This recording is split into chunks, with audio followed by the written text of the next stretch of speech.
We're back in action today with a little something different. I've been seeing these pop up in stores, but I don't think a lot of people know about them, or at least how to make them, despite them being super easy to make. So here we go.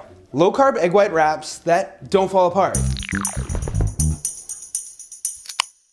To start, you'll need a small pan. This one is 8 inches, link below, 2 large egg whites, 2 tablespoons of almond flour, or really any flour should work, and a little optional salt and pepper. You could also flavor these up however you want with different seasonings depending on what you're using them for.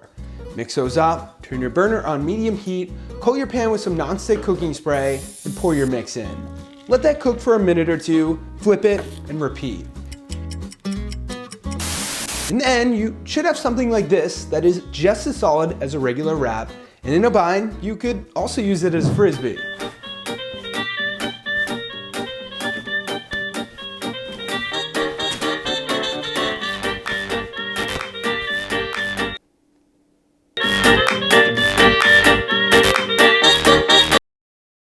You can make these in bulk or just make them when you need them.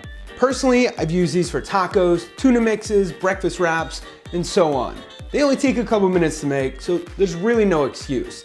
You're only gonna pay about 10 cents a wrap, which is way cheaper than any pre-made ones you'd find at the store. Oh yeah, I'm sure I'll get the question, can I use a larger pan? My answer to that is sure, just use more egg whites and flour. But understand that the bigger the wrap is, the more likely it will be that it's not as, let's call it, food durable. With that said, thank you guys for watching. Please show this recipe some love if you liked it by smacking that thumbs up button. It helps out the channel a ton. Subscribe and turn on notifications if you haven't already. And of course, stay healthy.